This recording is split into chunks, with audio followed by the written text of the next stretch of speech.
What's going on, YouTube? JT is Reborn here, and welcome back to another edition of my DC comic book reviews. And in today's video, we're going to be talking about X-Men Academy number 6. Wait. This isn't X-Men Academy. This is Teen Titans Academy. Oh, I'm sorry.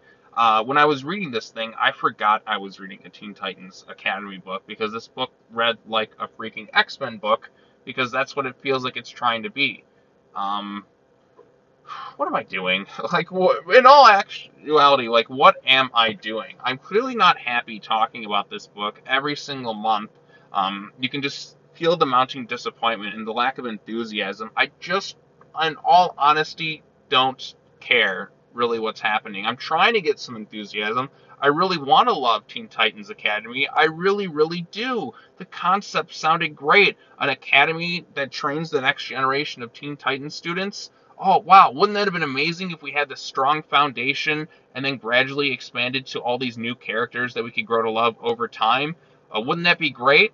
Yeah, it would, but you know what this book is? Let's start the whole thing out. Red X, here's the whole Red X run. Wait, crossover the Suicide Squad. Oh, here's the storyline here. Here's the storyline here. Here's the thread going over here. It's like so much shit being thrown at you within the first like couple issues. Now we're on a whole summer vacation thing and we're spending time with all these characters who, for the most part, I can't remember half their fucking names.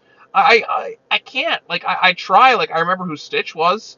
Then there was the Chupacabra person. Then there was the Gorilla, who's just the nephew of Gorilla Grodd. And you see what I mean? Is that my fault? Like, or is that just the fault of just cramming too much stuff at once and just not really having much for everyone to do? This book, like, I would rather there's been like a separate book entirely, no connection to Teen Titans or any of that, just kind of an original book, and you focus on these original characters rather than kind of shoehorning them all into the whole like original Teen Titans. Because this is the only Titans book that we have right now, and it's severely lacking anything of substance or interest. These characters do not talk like actual teenagers. They don't sound nor do they feel like them. They feel like when they talk, the dialogue is for the most part pretty cringy. It's that "how do you do, fellow kids" dialogue that I've spoken about on several occasions. Like I said, they don't sound like actual teenagers. Most of them talk like a really annoying social media activist you'd see on Twitter. That's just kind of the way it feels with some of the dialogue here in this issue, to the point where I'm just audibly groaning as I'm reading it.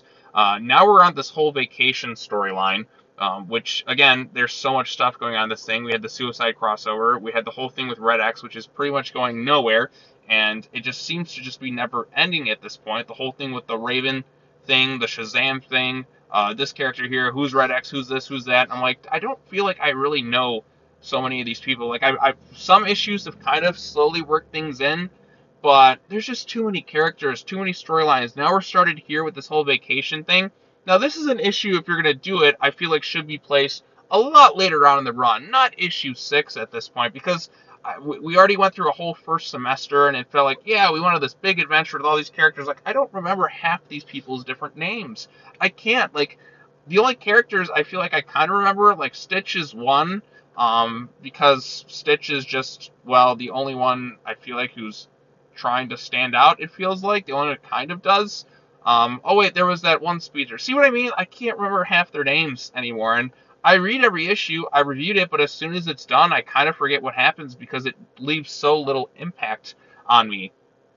So this thing, we'll just kind of summarize what happens. It immediately opens up with really cringy dialogue. Before you say something offensive, let me remind you that I'm from Seattle. Oh, you're a gorilla. I'm like, well, what's the joke here? Like, it's not funny. So they all go to this summer break spot. So that one character who was in, that Winter Teen Titans special from a while back, who was like, oh, we all used to come here. They used to love everybody in this town. They used to love mutants. Metahuman Teen Titans people. Again, this isn't X-Men. Why is it trying to be X-Men? So the then it tries to be Scooby-Doo at one point with all the characters dressed like it for whatever reason. I guess it's trying to be funny. It really isn't. And then the town comes with freaking pitchforks. Like, is this supposed to be a parody at this point? Like, why do they all have pitchforks? This is like some Universal Monsters thing. Like, it's just like, go, freaks, your kind ain't welcome here. Uh, uh, what am I doing? Like, oh man, this is just not it. So, anyways, they do their thing. They're trying to figure out what's going on. Um, and Gorilla Greg or whatever it is, he's kind of goes off missing. The whole town seems to have gone kind of crazy. We come to find out later on that they're possessed by Gorilla Grodd, who's trying to take over New York City. So they all kind of split up and search for clues. There's some really kind of annoying dialogue. Stitch is apparently able to break the fourth wall on several occasions, and then they're just like, the way they talk, it just feels just really out of place and awkward. And we have some cringy stuff here. OMG, Greg is, if this is about the Seattle Zoo thing, I'm sorry, okay? Save your breath, Tress. I'm sure he can't hear us. You don't know, maybe he's got like super monkey hearing. He's not a, you know what, when we get back to school, we're enrolling you in Miss Troy's sensitivity training workshop. Oh, yeah, because that's what I want to see in a Teen Titans comic book. Sensitivity training. Ugh, man, it's so obnoxious. Like, it's so cringeworthy. Like, it instantly makes me dislike most of these teenagers, because teenagers, they have a bit of a rebellious side to them. Like, they wouldn't really be into that sort of thing. They typically make fun of that kind of thing. I mean, you see it kind of all over the place. Like, that's what I mean. That's what kind of like, like, just make them sound like real teenagers. Have them be a little bit rebellious about that sort of thing. Like, make it more realistic or relatable in that fashion to some people. And then, maybe, like, there'd be kind of good lessons, but just the way it's kind of done, it just feels really kind of cringeworthy. So then they kind of do their thing. I guess there's some random subplot romance going on with Stitch and Chupacabra for some reason. Subplot, okay. Then they get in their disguises. It's played for laughs, but it's really not funny. They all follow the people with their pitchforks, the really bad townspeople, and they find Gorilla Grodd, and then Grodd and them are going to try and take over New York or whatever, and that's just kind of how this issue ends. Man, I don't know. I tried to get into this thing. I more wanted to read this for the older Titans mentoring the younger heroes, really kind of building something, kind of like a My Hero Academia. But I'm not getting that at all. It's not fun. It's not really funny. The characters, for the most part, aren't really all that interesting. It's hard to remember everyone's names because there's so much just crammed into this book. Now, if this whole series was just the new characters, really with none of the old characters, kind of its own thing, maybe it would be better. But you just, like, as you're reading this, you're kind of wondering, like, okay, what's going on with Nightwing? What's going on with that? Because I actually care about that character.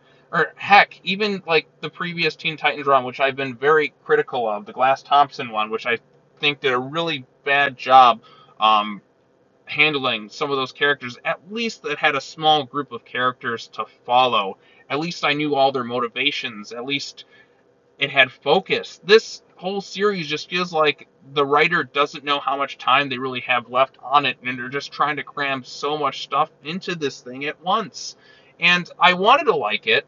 I've tried, but at 6 issues in, I don't give a flying fuck. And I don't know why I'm still reading it. I'm sure some people are enjoying it, and I'm really happy for you. But for me, it just doesn't do it for me. And I don't know how much more I can take of this thing. I don't know if this book's really going to last that much longer, come to think of it, because I don't know if the sales are all that good for this thing. I mean, Red X is the selling point of this book, and there's been really no advancement on the whole Red X storyline. I've heard some things to where I think the writers said they wouldn't want to reveal who Red X is, so what's the freaking point? It's all about who's Red X, and you know what? Red X in the animated series worked there, but here this is a completely different character altogether.